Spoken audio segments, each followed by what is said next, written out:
Well, shortly after finding out that the Chiefs were not going to be franchise tagging Orlando Brown Jr., something else dropped on Twitter and all over the NFL space, and that was Frank Clark. And the Chiefs could not reach an agreement, and he is expected to be released. So let's talk about it. But first, how about those?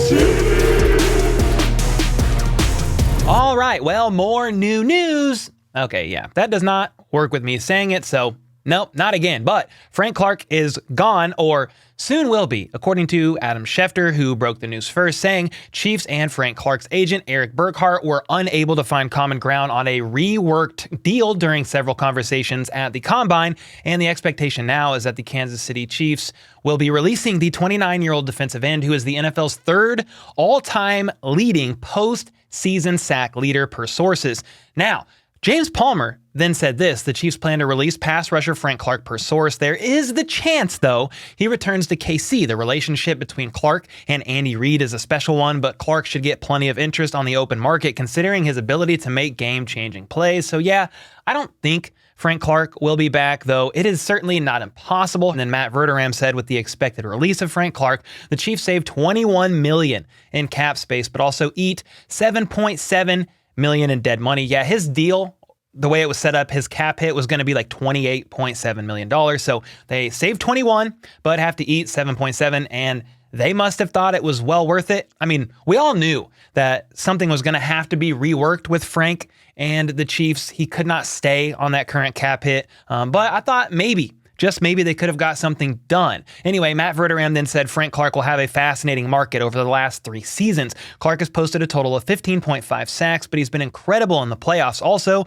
talking to players in KC right after the Super Bowl, it was apparent how much Clark means in that room. Big voice. So yeah, it's not a real surprise again, but he is an important aspect to this team. And then Lance has spoken. He's not at all shocked by this either, because the Chiefs don't extend players beyond age 28 unless they are a unicorn, one-of-a-kind individual. And as much as Frank Clark has meant to this team over the last 4 seasons, this was the right decision. It was time to move on. And I do agree for the most part here. I mean, look, if Tyreek Hill, for example, is not safe, nobody is safe. Now, I will say Tyreek Hill is basically a one-of-a-kind unicorn, but they still opted to move on from him. And the only players that do not fit that bill are going to be Patrick Mahomes and Travis Kelce, 2 of the greatest to ever play their current position. And with Frank Clark expected to get released, that means the Chiefs will more than likely be making a move this offseason to bolster the D-line, either via a free agency pickup, a trade, the draft, or quite possibly all 3 after, of course, they extend the one player on defense that I think is a non-negotiable to keep around, and that is defensive tackle Chris Jones, who I imagine is currently in extension talks with the team right now,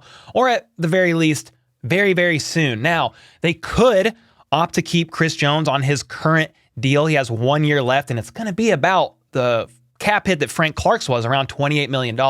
I do think they get an extension done with him, but you never freaking know what Veach and company are up to. And from here, we got to look back on Frank Clark and give him his flowers. If he is indeed released and does not stay in Kansas City, the Chiefs first acquired Clark in a trade from the Seattle Seahawks ahead of the 2019 NFL Draft, signing him to a 5-year contract extension worth over $100 million. Clark started 55 regular season games in the past 4 seasons, recording 127 total tackles, 35 T4Ls, tackles for loss, and 23.5 sacks. During the playoffs, Clark was an entirely different beast. He recorded 32 total tackles, 14 tackles for loss, and 10.5 sacks in 12 games started. And I do not think the Chiefs win Super Bowl 54 or Super Bowl 57 without that man. He's made a big impact down the stretch in both of those championship runs, and I will forever be grateful of his contribution to the kingdom over the past 5 or so years. Lastly, I will add it'll be sad to see this man go, though I know business is business, but my heart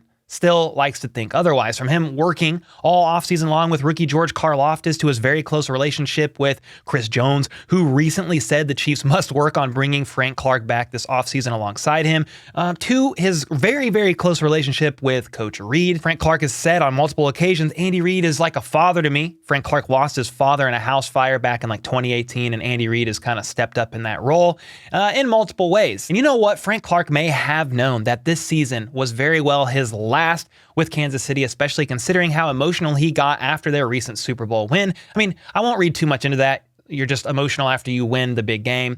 But also it could have been bittersweet with Frank Clark knowing that he may not be returning to play for this team ever again. And with all that being said, you guys got to let me know your thoughts on this in the comments down below. With Frank Clark more than likely released and all the freed up cap space that comes with it, what do you think the Chiefs will do with that money? Or what moves do you think the Chiefs will make to replace Frank Clark's production? Free agency move? Via just a free agent pickup, maybe Dunlap returns as well, but that's not enough. The Chiefs have several defensive tackles as well that are free agents. Could the Chiefs make a trade? Are they going to double dip in the draft? Let me know your thoughts on all of this in the comments down below. And until next time, let's go. Let's freaking go. How about those?